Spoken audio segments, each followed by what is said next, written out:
శ్రీ దేవి భాగవతము 11వ అధ్యాయం. బుధుని జన్మ వృత్తాంతం. ఋషులు ఇట్లన్నారు. అపురూరవ మహారాజు ఎవరు? అపురూరవ మహారాజు ఎవరు? దేవకన్యగా ఊర్వశి యవర్తుక. ఆ మహారాజునకు కష్టములు ఎట్లు కలిగిను? ఆ కథ మాకు వినిపింపు. నీ ముఖ కమలము నుండి వెలువడు మధుర సామృతము, ఆ మధుర సామృతము ఎంత గ్రోలినను తనివి తీరదు. నీ వాక్కుల నుండి అమృతరసమే కురియును. అమృతములో లేని దివ్యరసము నీ వాక్కులందు గలదు. అమరుల అమృతమును దనియరు, అట్లే మేము నీ వాగామృతమున దనియకున్నాము. సూతుడిట్లనియను, మునులారా, మున్ను శ్రీ వ్యాసుని చే చెప్పబడిన సుమనోహర దివ్య కథ నా బుద్ధికి దోచినట్లు వివరింతును వినుడు. దేవగురుడు బృహస్పతి, అతని భార్య తార. ఆమె స్వరూపమును వనమును కలది, అందమగు అవయవములు కలది, మధువ పరవశ. ఒకనాడు రూపవనశాలినియగు ఆ భామిని ఆ కాలమున యజ్ఞమునాచరించుచున్న చంద్రుని గృహమునకేగి అతని కంటబడెను. ఆ రాజముఖుని గనే చంద్రుడు కామాతుడయ్యను. ఆమెను చంద్రుని చూచి మిక్కిలిగా కామపీడిత అయ్యను. ఆమె కూడా చంద్రుని చూచి ఇదైన. ఇట్లు తారాశశాంకులు పరస్పర సురాగమమున కుమార్తెలైరి. మదోన్మత్తులగుచు కామబాణ పీడితులై కామ మదమత్తులను పరస్పరానురాగాన్వితులునగు వారిరువురును అట్లు క్రీడించుచు ఎన్నో దినములు గడిపిరి. అది తెలిసి గరుడు విచారగ్రస్తుడై తారను అది తెలిసి గురుడు ఏం చేశాడు? విచారగ్రస్తుడై తారను ఇంటికి తోడుకొని రమ్మని తన శిష్యునంపాను. కానీ చంద్రుని చే వశీకృతయగునామె రాలేదు. అట్లే మాటి మాటికి గురుడు పంపు శిష్యులను చంద్రుడు తిరిగి పంపుచుండెను.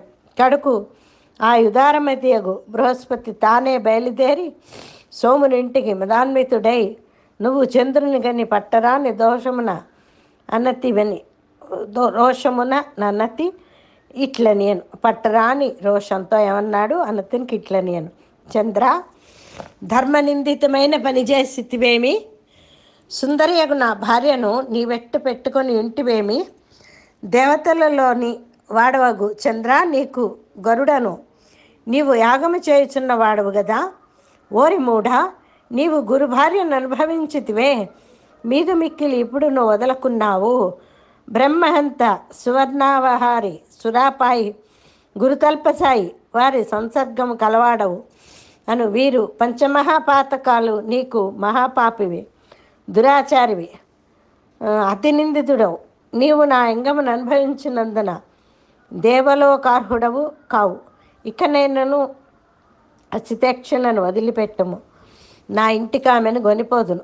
కానిచో నీవు దుష్టాత్ముడవని, గురు భార్యనే కూడినవాడివని లోకమున ఎలుగెత్తి చాటుతాను అని పలుకుచున్న క్రుద్ధుడును భార్య యొక్క ఎడబాటు చే దుఃఖితుడైన గురునితో చంద్రుడు ఇట్లనే, బ్రాహ్మణుల కోపముననే పూజ్యులగుదురు. ధర్మశాస్త్రములెంగిన వారు పూజ్యార్హులు. క్రోధాక్తులు పూజయందు విడువదగిన వారు. అనగా నీ భార్య నీ ఇంటికి రాగలదు. ఆ చిన్నది నా ఇంటిలోనే ఉన్నను నీకు కలుగు నష్టమేమి? ఆమె తన అభీష్టమును అనుసరించి కామసుఖార్థిని గదా. ఆమె ఇష్టం అనుసరించి కామసుఖార్థిని గదా. ఉచిట కొన్ని నాళ్ళు ఇట్లలే ఉండి తన ఇష్టము అనుసరించి ఇంటికి వచ్చును. పాతకము చేసినను రుతిమతి అయిన పిదప స్త్రీ దుష్టురాలు కాదు అనియుడు. పాతకి అయినను వేదకర్మలు ఆచరించుచే విప్రుడెన్నడును నింద్యుడుగాడు అనియు గురువర్యులగు మీరు ధర్మశాస్త్రము సమ్మతమై మున్నగు పలికితిరి. ఏటి దుష్టురాలు? ఎప్పుడు పాతకము చేసినను ఋతుమతి అయిన పిదప స్త్రీ దుష్టురాలు కాదని, పాతకి అయినను వేదకర్మలు ఆచరించుచే విప్రుడైనను నింద్యుడుగాడు అనియు గురువర్యులకు మీరు ధర్మశాస్త్ర సమ్మతమైన మున్ను పలికితిరి అని చంద్రుడు పలుకగానే గురుడు మరింత దొరిపిల్లెను. అతడు చేయనది లేక స్మరాతురుడై చింతావశుడై తన ఇంటి మొగం పట్టెను. ఇట్లు కొన్ని దినములు గడిచిన పెద్దప గురుడు చింతావరసుడై మరల త్వరితగతి నోషధీపతి ఇంటికేగను. ద్వారపాలు అడ్డగించుడిచే గురుడు బయటనే ఉండెను. చంద్రుడు ఎంతకును బయటికి రాలేదు. గురునంతకంతకు కోపం మితిమీరిచుండెను. అతడు నా శిష్యుడు, గురుపత్ని తల్లియే ఎగును. అయినా అతడు ధర్మముతో నా దానిని బలిమితో ఉంచుకొనెను. ఇప్పుడు నేను అతనిని శిక్షింతును. గురుడు ద్వారము చెంతనే నిలుచుండి ఇట్లు కేకలు పెట్టుచుండెను. ఓరి మందా పాపి సురాధమా, ఇంకనూ లోననే పండుకొని ఉన్నావా? వేగమే నా ప్రియకామిని నాకిమ్ము, లేనిచో నిన్ను శపింతును. నా ప్రియను నాకియ్య నీచో నిన్ను భస్మమనర్చగలను. సూతుడు ఇట్లు గురుని పరుషవాక్కులు విని వెంటనే చంద్రుడి ఇంటిలో నుండి వెలుపలికి వచ్చాను.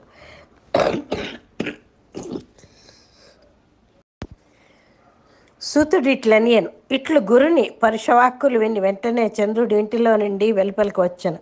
చంద్రుడి పక్కపక్క నవ్వుచు గురును ఇట్లని, ఏమో ఎక్కువగా పలుకుచున్నావే. సర్వశుభలక్షణ లక్షితమగు ఆ అసితాపాంగి నీకు యోగ్యురాలు కాదు. నీకు తగిన కురూపమును చేపట్టము. ఒక్క బిచ్చగాని ఇంట నిట్టి వరవర్ధిని ఉండగదగదు. మందమతి స్త్రీకి తనకు సాటివాడు ప్రియుని వలన రత్యానందము కలుగును.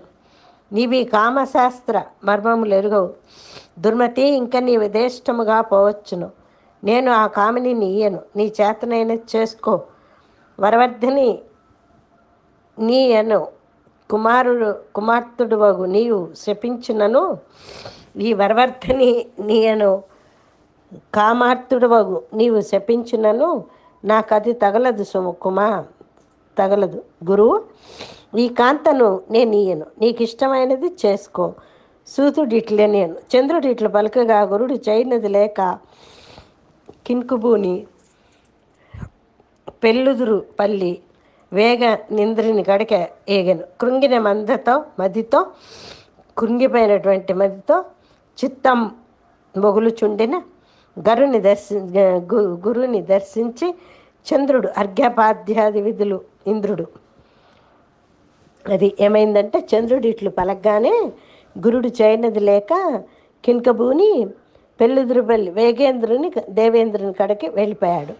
కృంగిని మదితో చింతం బగులుచుండిన గురుని దర్శించి ఇంద్రుడు అర్ఘ్యపాద్యాది విధులు పూజించను.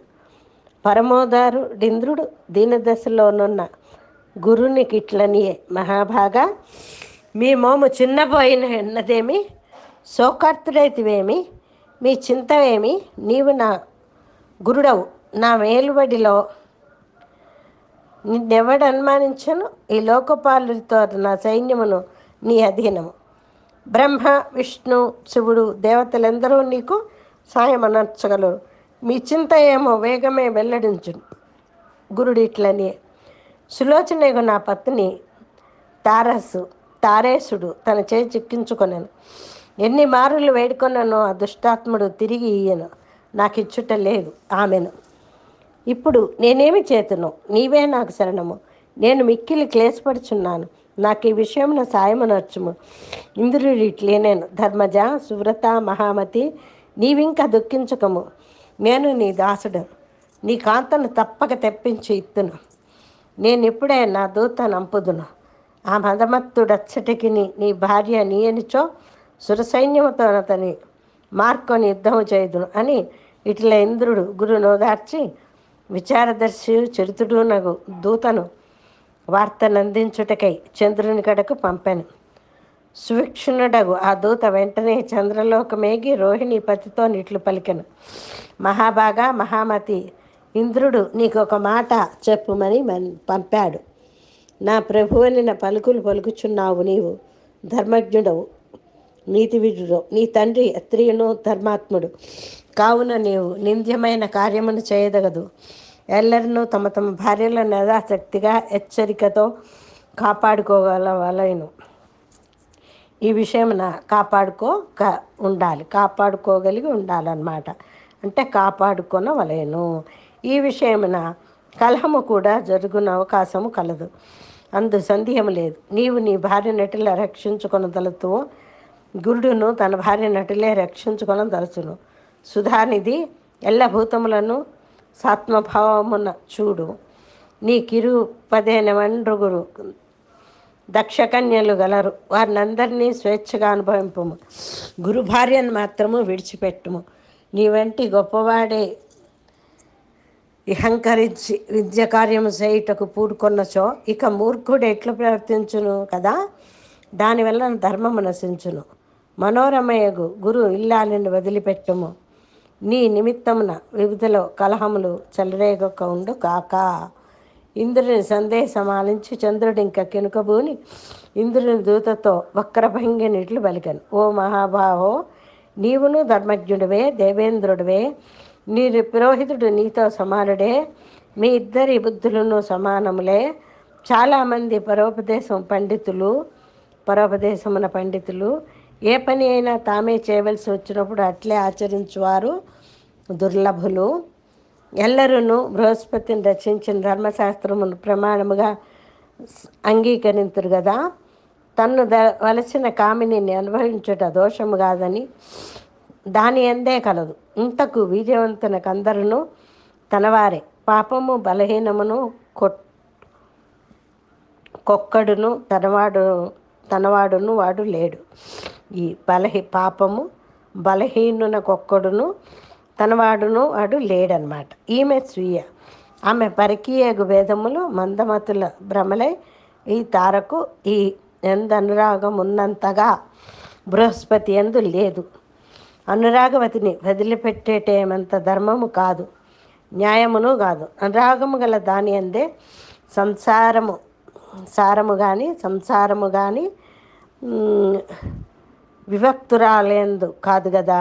అది అనురాగము గల దాని అందే సంసారం కానీ విభక్తురాలి ఎందు కాదు కదా. ఆ గురుడు తన అన్న భార్య ఎందు అనురక్తుడైన నాటి నుండియే ఈమె అతని ఎందు విరక్తి కలిగినది. దూత, ఇక నీవు వెళ్ళవచ్చును. నీ వరారోహణ గురునికియును. నీవు నా మాట స్వయముగా ఇంద్రునికి ఇట్లు తెలుపము. ఓ ఇంద్ర, నీవు దేవవతిని నీకు తోచినది చేసుకొనుము. సూతుడు ఇట్లని అని చంద్రుడు పలకగా విని దూత ఇంద్రుని చెంతకేకి చంద్రుని మాటలు వినిపించను. అది విని మయరపతి కోపాతిరేకమున తన గురునకు సాయము చేయు సేనన ఎత్తపరచను. శుక్రునకు గురునకు సరిపడదు. ఈ ద్వేషంతో శుక్రుడు చంద్రుని చేరి తారను మల్లర గురునికి ఇవ్వద్దని ఇట్లు చెప్పాను. ఓ మహామతి ఆర్య, ఆ ఇంద్రునితో నీకు పోరాటము సంఘటిల్లినచో నా అంతశక్తిచే నేను నీకు సాయపడదును. చంద్రుడు గురుదారను బొందననియు శుక్రుడు గురునకు శత్రువనియు శివుడెరింగి బృహస్పతికి తాను అండగా నిలిచెను. ఆ సమయమున తారకాసుర సంగ్రామం వలె సురాసురుల నడుమ పెక్కేండ్లు ఘోరం పోరు సంఘటిల్లను. ఆ దేవదానవ సంగ్రామం గూర్చి విని వారిని శాంతింపజేయుటకు బ్రహ్మయును హంసవాహనం ఎక్కడికే తెంచను. అప్పుడు బ్రహ్మ చంద్రునితో ఇట్లు పలికెను. నీవు ఆ గురుపత్నిని వదలము, కానిచో శ్రీ విష్ణువునకు చెప్పి నిన్ను నశింపజేతును. పిమ్మట బ్రహ్మ శుక్రుని వారించి ఇట్లనియను. ఓ మహామతి, దైత్యుల సహవాసము దోషమున నీ మతియు అన్యాయమే తలపెట్టుచున్నదా. అంతా శుక్రుడు చంద్రుని వారించి ఆ గురునాలిని ఇంకా విడనాడము. నీకు ఇట్లు చెప్పమని నీ తండ్రియే నన్ను నంపెను అనను. సూతుడు ఇట్లనియే. శుక్రుని మాట విని చంద్రుడు అప్పటికే గర్భవతి గురుని ఇల్లాలిని తిరిగి గురువునకు అప్పగించను. గురుడు తన భార్యను మరల గ్రహించి సంతసించి తన ఇంటికి అరిగను. దేవదానములు తమ తమ సెలవులు కరిగిరి. బ్రహ్మ తన లోకమేగను. శంకరుడు కైలాసము చేరాను. గురుడు తన మనోరమ తారను మరలబడిసి సంతసించను. కొన్ని నాళ్లకు ఒక శుభదినమున శుభతార ఎందు తార ఎందొక సుపుత్రుడు ఉదయించును. ఆ శిశువు గుణములలో తారాపతిని పోలి ఉండెను. గురుడు సంతుష్టుడై ఆ కుమారునకు జాతకర్మ మున్నగు కార్యక్రమములు యథావిధిగా జరిపెను. మహామతి చంద్రునప్పుడు పుత్రజననము విని, ఈ శిశువు నీ కుమారుడు గాడు, మద్వీర్య సంజాతుడు, జాతకర్మాది విధులు నీ ఓనర్పితివేమి అని దూతను గురునకు వార్త పంపాను. దూత వాక్కులు విని గిరుడు, నన్ను బోలి ఎన్నున్న ఇతడు నా కొడుకు, ఇందు సందేహము లేదు అని సమాధానము పంపాను. అప్పుడు దేవదానవులు మరల వాదించుకొనుచు సంఘములుగా కయ్యమునకై గుమిగూడిరి. శాంతికాముడైన బ్రహ్మ మరల అచ్చటికి వచ్చేసి దుర్మాదులై రణమనర్చుచు వారిని వారించను. మరియు దురాత్ముడగు బ్రహ్మ తారతో, వరారోహ, ఈ తనయుడు ఎవరివాడో నిక్కలముగా పలుకము, జరిగినదంతయు నీవు చెప్పిననే కానీ వీరి శాంతించరు అని పలికెను. అప్పుడు ఆ వరవర్ధిని తారాధిపతి అయిన పోరగన్నుల తల వంచుకొని, ఈ శిశువు చంద్రుని పుత్రుడే అని మెల్లిగా వెలికి లోనికేగాను. అంత చంద్రుడు ముదమంది తన తనయుని ఎత్తుకొని అతనికి బుధుడని పేరు పెట్టి తన నెలవనకేగను. బ్రహ్మ తన లోకమునికేగను. సురులు ఇంద్రుని గూడి నాక లోకము చేరిరి. ఇట్లెల్లవారును తమ తమ నిలయములు కరిగిరి. ఇట్లు గురుని భార్య యందు చంద్రుడు వలన బుధుడు జన్మించును. ఇదే బుధుని జన్మ వృత్తాంతము. మున్ను సత్యవతి సూచుడగు వ్యాసుని వలన ఇదెంతయును వింటిని. ఇప్పుడదే మీకు వినిపించింది. ఇది శ్రీమద్ భాగవత మహాపురాణమందలి ప్రథమ స్కందమందలి బుధోత్పత్తి అనే ఏకాదశాధ్యాయం సంపూర్ణ. సర్వే జనా సుఖినో భవంతు. సర్వం శ్రీ దేవి పాదారవిందార్పణమస్తు.